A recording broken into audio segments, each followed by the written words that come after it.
So today, NHL 22 came out if you have EA Play. So if you have EA Play, you basically get to play the game for 10 hours. I purchased EA Play for 1 month, $5, I think it was. So pretty much in this video, I'm just going to recap kind of everything I learned today in the game. Let you guys know. I'll tell you guys if I think it's worth it to buy or not. So yeah, let's just get right into it. Also, sorry if I sound a bit weird. I just got my wisdom teeth out yesterday, and it is a little bit hard to speak. Alright, so the first thing that you guys will notice when you guys go in, the whole menu is different. They kind of got on the right side, they got like clips of like NHL and stuff. So basically at the top, they have a thing called For You, where just like you pick the modes. And then they have Online, which is like World of Shell, Ultimate Team, Threes Online, Online Versus, Hot Rush. Then you go to Offline, they have Play Now, Be a Pro, Franchise, Tournaments, Ones Now, Threes, Season Mode, and Playoff Mode. And then at the very right side, you go to More. They just basically got Rosters, Creation Zone, Training Practice, Shootout, Settings, and What's New. So pretty much the first mode we're going to look at is Hockey Ultimate Team.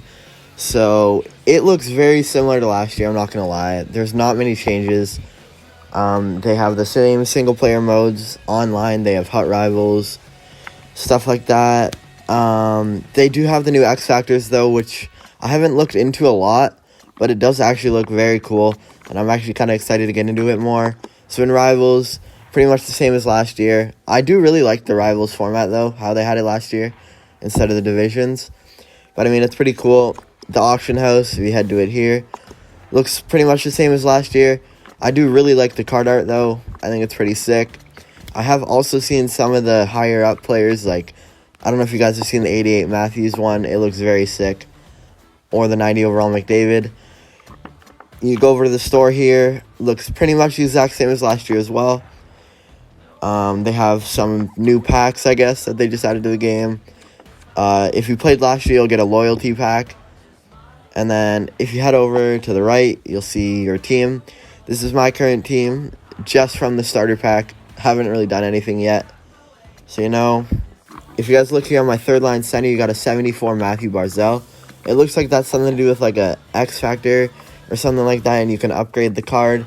Because I was really confused when I got him in my starter pack. I thought it was a 74. Here are my goalies, Hutchinson and whoever that bum is. The next mode we're going to be looking at is Be a Pro. So pretty much when you get drafted, you get sent to the same scene like you did last year in the dressing room. I got drafted to the Seattle Kraken in my first Be a Pro. This was kind of just a test Be a Pro, though. I will probably not be actually playing it. So yeah, they didn't really make any improvements to the mode. I feel like they could have made some, especially with like the contracts and stuff. But I mean, I guess they did last year, so they left it. So at all the points where you're talking to someone or interacting with someone, they pretty much kept that the exact same. The only difference is the number font and the letter font. And also you can earn like more points towards branding, management, and team player. If you look over here, we're going to the traits. They did not make any improvements at all to this. I feel like they could have made improvements with this, but they literally did nothing, which really bummed me.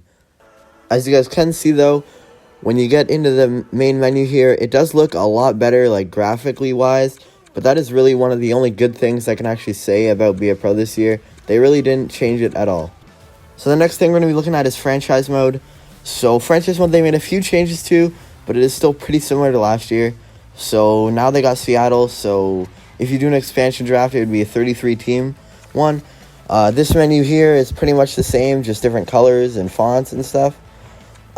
This menu, I actually kind of like that. That looks pretty cool with how it just kind of laid out. Looks pretty sick. The Seattle Kraken's farm team in this is a pineapple for some reason. Not sure why, but they decided to do that. So as you guys can see, the whole menu is very different. I actually really like how they made it. Looks really sick. So we're going to go into here to edit lines. So if you guys can see in the top left-hand corner under the logo, if a player has an X Factor, you will see it. As when I switch to the defense here, you'll see Mark Giordano has an X Factor in the top left corner. Also, when you head over to the goalies, you'll see that Philip Grubauer also has one. So what I'm assuming is that they kind of just gave it to like really good players.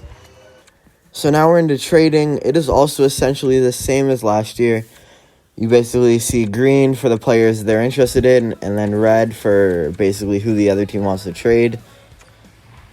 I'm kind of bummed that this is, like, at least not different, like the menu or anything. The only difference is the colors and fonts.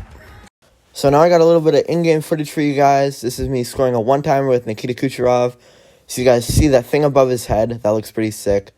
You can see the same thing as last year they bring up here. And then after this, they show Nikita Kucherov. And then this is what is really sick. Like, that is just sick. That is, like, one of the main things they brought this year that's really cool. Also, the graphics are way better than last year. So the question was, should you buy the game or not? And the answer is, honestly, it just depends. Like, if you're a real hockey fan, you're going to buy the game. It's just inevitable. So I've already bought it, like the deluxe edition. But if you are a hockey fan, I would recommend buying it. It is pretty similar to last year, but the graphics are insane. And on next gen, it's going to be insane as well. But if you're not really like a hockey fan, I would say maybe stick to the old games and save your money. But anyways, thanks for watching all the way through. Peace.